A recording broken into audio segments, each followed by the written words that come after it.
children, the most precious objects they gave to them to protect. How could that be if they're our enemies, mortal enemies? Because they're not. It's not a religious conflict. That's a Zionist ploy of accusing everybody of being anti-Semitic. You want peace? You want to have a conference here of peace? Step back and look and read the facts. Not the facts that's been misconstrued by the Zionist propaganda. The facts that are realities.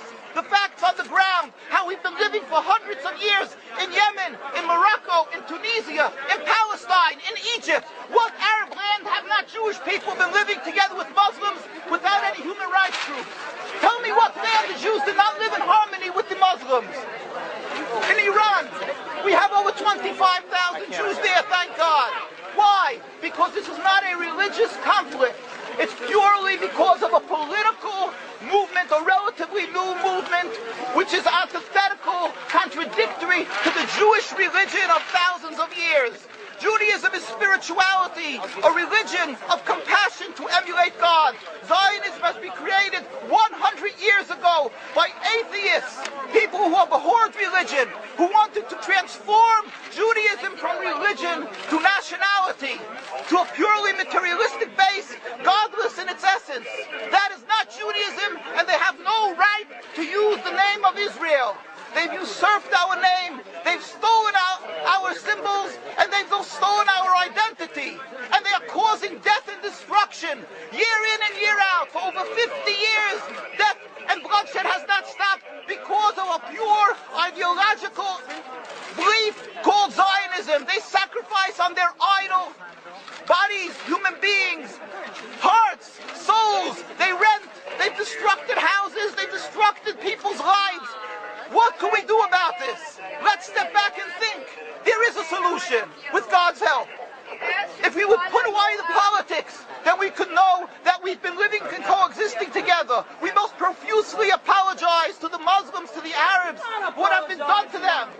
And then we can return, they make restitution for what has been done to them. And then we will be able to live in harmony. Not an Israeli state, a one Palestinian state. One state as we have been living for hundreds of years. There will be peace.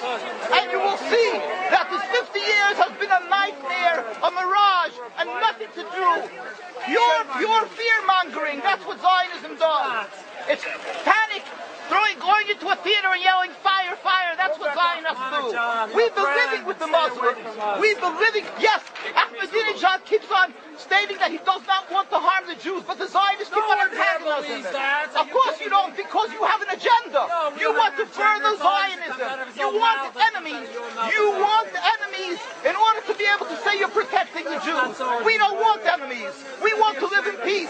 We have been always living in peace with the Muslims, and we will, with God's help, continue to live with them in peace. We implore the participants in this conference, read, step back, study the history truthfully, and see what the true Jewish voice is of hundreds of thousands of Jews who are still true to their religion. Whether they're living in Jerusalem, whether they're living in New York, what do these Jews in Williamsburg section of Brooklyn, hundreds of thousands of Jews who are the most God-fearing in the community, why are they all opposed to the state of Israel? Why is that one Israeli flag in Williamsburg, Brooklyn? These are the most God-fearing religious Jews. Why don't they fly an Israeli flag? They have hospital help. They have Hatzolah, ambulatories, and everything free of charge to help people. The most greatest charitable organizations. Why these compassionate people don't support the state of Israel? They don't go to Israel. Why not?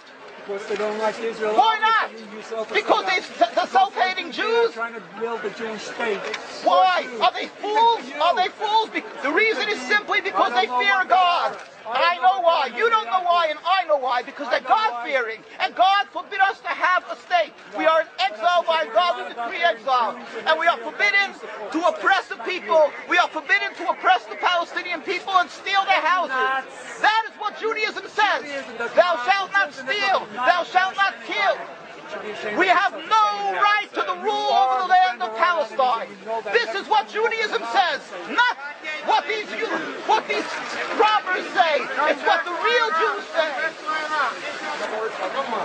This is what Zionists are doing. Beating Jews,